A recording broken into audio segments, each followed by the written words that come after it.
For Creamer Media's Polity, I'm Thabi Madiba. Researcher and analyst Professor Raymond Suttner joins me to discuss Nelson Mandela's leadership and gender practices, Part 4. Welcome, Professor. Thank you. Can you tell us why do you say Nelson Mandela is justly admired and honored, but we owe it to him to interrogate his legacies? Well, you know, it's not sufficient to just have this thing of T-shirts, Mandela's 100th birthday, Mandela the giant, Mandela the hero. Why? What makes him a hero? We've got to ask the questions. Now, if you look at the literature that's flooding us here, they don't really tell us what it is that we admire in Mandela. And in my opinion, Mandela is a complicated person. I mentioned before that he used to be very obstinate. And being obstinate is viewed by many people as a bad quality. Now, in Mandela, it was sometimes problematic, but it was sometimes that he was steadfast, that he decided he wanted to reach a goal and he would not be deterred no matter what. And the same goes with the things we're going to discuss today. People don't even examine Mandela and gender. Some people say he was a womanizer or things like that, but that's not analysis. So I think we've got to try in these polity interviews to open up debate around Mandela. And why do you think it is important when celebrating Mandela's centenary that we do not neglect Mandela's changing and complex of notion of his masculinity? Well, you know, people don't even talk about it. If you look at the biographies, Thabi Madiba, although she's got some interesting stuff about Mandela's first marriage, but she doesn't talk about, the word wasn't really, that notion had not come to the fore then. Anthony Sampson, Tom Lodge, none of these people talk about it. And Mandela himself was very conscious of what it meant to be a man. He grew up in Tembuland, and the process of becoming a man was something that was part of his life from when he was a child, when boys played separately from girls, boys played rough games, they played war games, and to not hang around with the boys was to be a sissy, he says. And the boys used to sleep together, they used to do things. There's some places that women were not allowed to go, but as boys they did go to those places. So it was important in his growing up, but also he keeps on making statements. For example, one of the reasons he wanted to retire in Qunu is that he said that every man must have a house or a home to go back to in the end. Also, when he reproaches himself for being in jail and leaving his family in at the mercy of the police, he says it's very bad for a man to not be there to protect his family.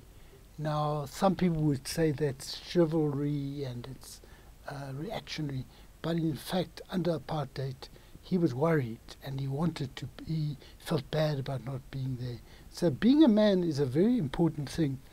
The last thing I want to mention on that is there were some things around his circumcision during the initiation process. He believes he found the pain so great that he was slow to shout out, "I am a man." And that was haunting him. But during the Defiance campaign, he was volunteer-in-chief, and he says at the end, you know, the enemy felt my blows. I was a man. So that was still with him then. And can you briefly talk to us about Mandela's gender politics and practices and how he related to the women, especially those who he was married to? Well, I do in the article, and the evidence in the Thabi Madiba biography is very interesting in terms of his relationship with Evelyn. And it's interesting because Evelyn Massey, his first wife, must have given these interviews about 20-something years after they divorced. And a lot of people have the impression that she was bitter about it and all of that. But she's very generous towards him. You know, he used to take the kids with him when he went to train in his boxing. He used to play with them, he used to buy toys for them. And you can see how they shared the joys and the, the sorrows. I remember there's one part of the book where Evelyn says, the house is very quiet because Nelson has been restricted to the house. But we, that is she and Makulu, the mother of Mandela, we are secretly happy because we've got him here. So there was clearly a close relationship. With regard to Winnie, they were not married for very long. I think even when they got married, he was in the treason trial. But then he went underground, then he went to jail. So their period of marriage, there was not a normal situation of working out a marriage relationship. And there were these 27 years of very limited communication. But what is important to me is that in the case of all of his marriages, Mandela encouraged all his wives to realize themselves in careers, in politics, in a number of different ways. He wasn't threatened by it. He didn't want to be the only person who was a public figure.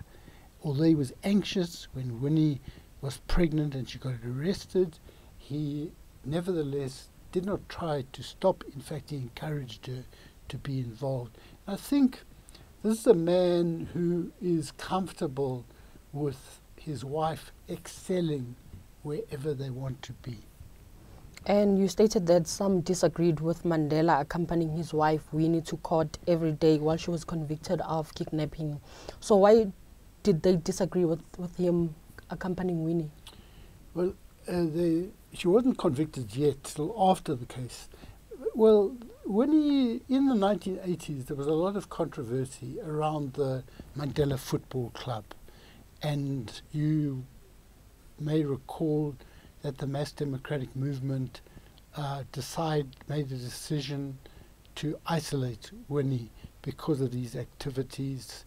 And there were a number of allegations, apart from those that were in court, people who went missing, who were last seen with Winnie, allegedly last seen with Winnie. So it was quite controversial. She was quite controversial, and she was actually ultimately convicted. So people felt it wasn't just Mandela, he took along with him a number of other people in the leadership to accompany him to the court every day. So it was controversial because she was very controversial.